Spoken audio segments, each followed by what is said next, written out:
हरि ही ओम नमस्कार। आपका मेरे YouTube चैनल पर स्वागत है। आज की इस वीडियो में बात करेंगे पूर्व जन्म के कुछ रहस्यों की। जी हाँ, पूर्व जन्म में आपने क्या-क्या किया और उसका आपके वर्तमान के जीवन पर क्या प्रभाव पड़ेगा, आज हम बात इस विषय पर करेंगे। प्रिय दर्शकों, ज्योतिष शास्त्र के कुछ सूत्रों के अनुसार हम अपने पूर्व जन्म के कुछ रहस्यों के बारे में भी जान सकते हैं। आज की इस वीडियो में मैं बात करूंगी देवगुरु बृहस्पति की। देवगुरु बृहस्पति आपकी कुंडली के किस भाव में विराजमान होंगे, उससे हम आपके पूर्व जन्म के बारे में कुछ बातें जानेंगे। आपने पूर्व जन्म में क्या किया और उसका आपके वर्तमान पर क्या असर रहेगा। तो बिना देर किए आज की वीडियो शुरू करते हैं। प्रिय दर्शकों, अगर आपकी लग्न कुंडली में देवगुरु बृहस्पति प्रथम भाव में बैठे हैं तो यह इस बात को दर्शाता है कि पूर्व जन्म में आपको किसी का वरदान या श्राप मिला है।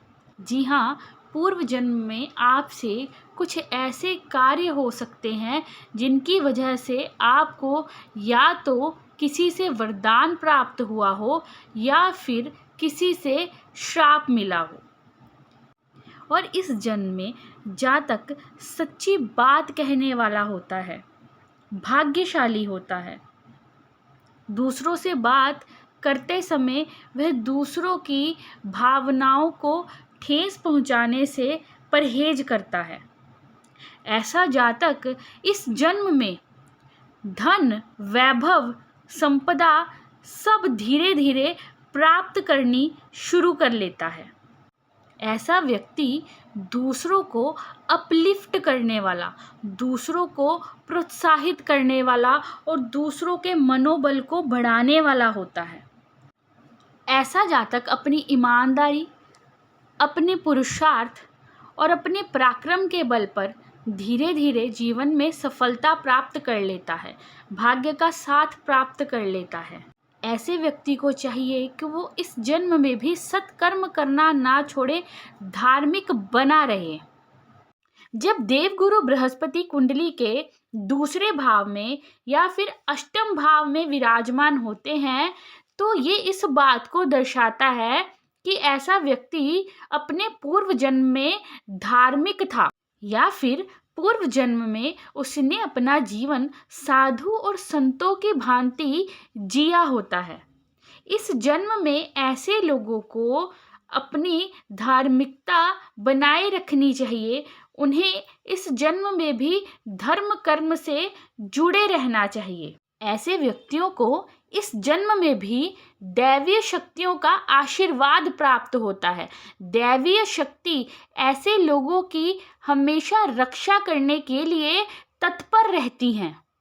धर्म और अध्यात्म से जुड़े होने के कारण ऐसे व्यक्तियों को इस जन्म में भी सफलता प्राप्त होती है।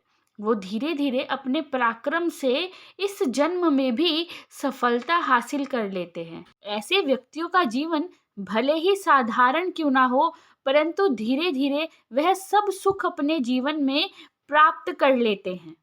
ऐसे लोग अपने जीवन के उत्तरार्ध में अपनी मेहनत के द्वारा इतना धन कमा लेते हैं, इतनी सफलता प्राप्त कर लेते हैं कि वह अपने पूरे परिवार को सुख और समृद्धि प्रदान करते हैं।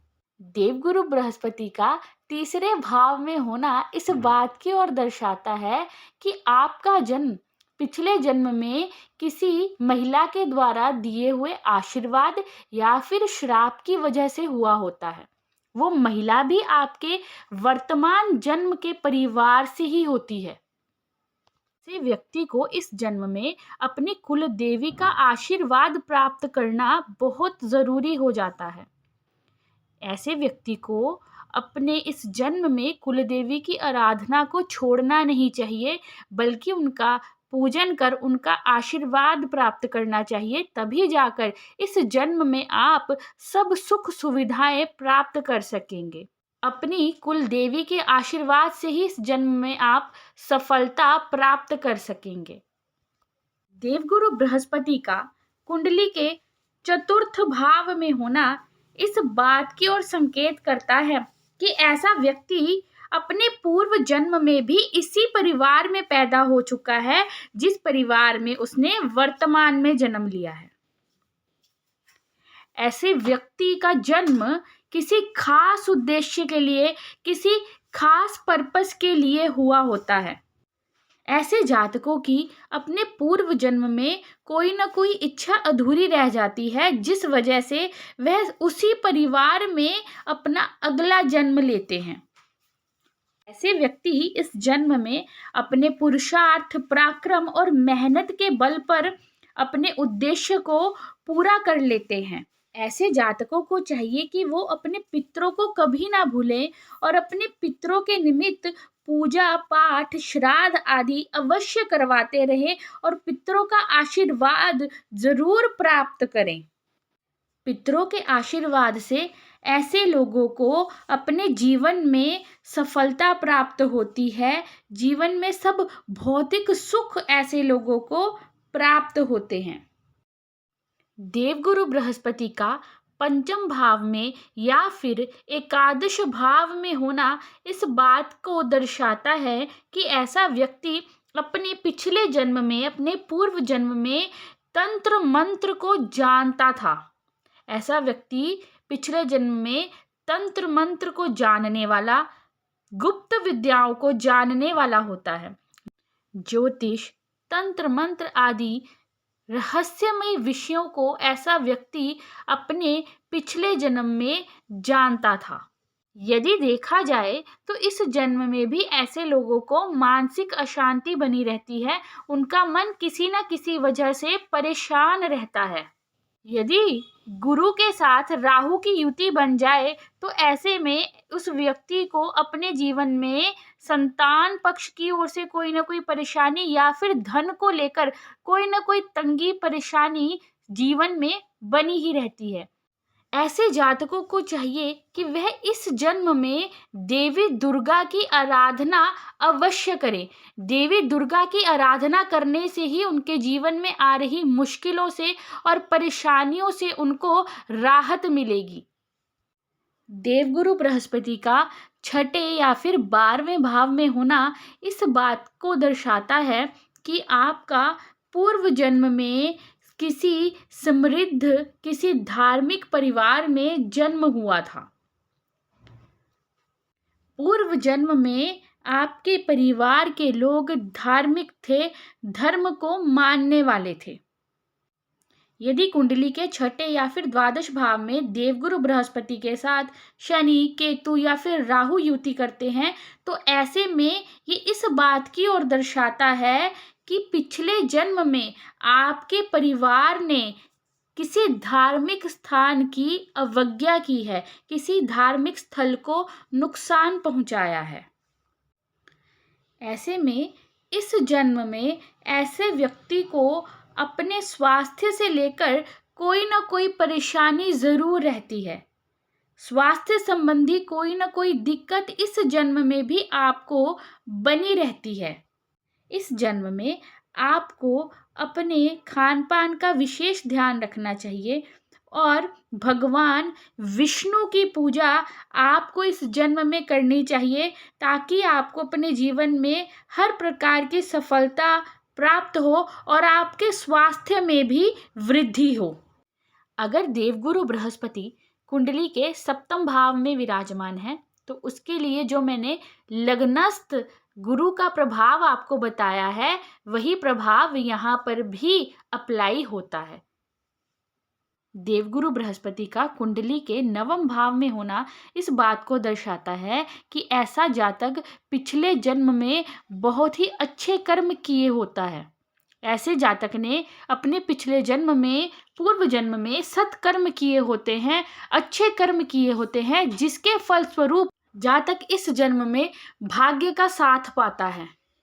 ऐसे व्यक्ति को चाहिए कि वह इस जन्म में भी धर्म को ना छोड़े, धार्मिकता ना छोड़े, धर्म से जुड़ा रहे, भगवान की, ईश्वर की पूजा आराधना वह इस जन्म में भी करता रहे तभी जाकर भाग्य का भरपूर साथ आपको इस जन्म में प्राप्त हो सकता है। ऐसे जातक पर पितृ भी कृपा दृष्टि बनाकर रखते हैं। आपको चाहिए कि आप इस जन्म में बूढ़े बुजुर्गों का सम्मान करें, किसी को अपशब्द बोलने से बचें, भगवान की पूजा आराधना करें, भगवान को लेकर दिखावा ना करें और पितरों का आशीर्वाद प्राप्त करें, उनकी पूजा आराधना समय समय पर करते रहें। जब देवगुरु बृहस्पति कुंडली के दशम भाव में विराजमान होते हैं तो ये इस बात को दर्शाता है कि ऐसे जातक ने अपने पूर्व जन्म में पुण्य कर्म किए हैं और पूर्व जन्म से संबंधित किसी ऋण को चुकाने के लिए उनका जन्म हुआ होता है। ऐसा व्यक्ति समाज में मान प्रतिष्ठा इस जन्म में प्राप्त करता है। उसके निवास के आसपास देखा जा सकता है कि कोई धार्मिक स्थल, कोई धार्मिक स्थान या मंदिर होता है। ऐसे व्यक्ति इस जन्म में समाज में मान प्रतिष्ठा प्राप्त करते हैं। अपने पुरुषार्थ के द्वारा, अपनी मेहनत के द्वारा वह जीवन में सफलता अवश्य हासिल करते हैं। ऐसे लोगों को चाहिए कि वह अपने गुरुजनों का आदर सम्मान अवश्य करे, शिक्षकों का आदर सम्मान करे, बड़े बुजुर्गों का हो सके तो अवश्य हर रोज आशीर्वाद लीजिए, जिससे कि आप अपने कार्य क्षेत्र में अपार सफलता प्राप्त कर सकेंगे। तो ये था देवगुरु बृहस्पति का कुंडली के 12 भाव में होना क्या दर्शाता है आपके पूर्व जन्म को लेकर, और जिसका संबंध वर्तमान जीवन से भी क्या रहेगा। मैं आशा करती हूँ आपको ये वीडियो अच्छी लगी होगी। ऐसी और वीडियोस के लिए मेरे YouTube चैनल को सब्सक्राइब कीजिए, इस वीडियो को लाइक और शेयर जरूर कीजिएगा। धन्यवाद। हरि ही ओम।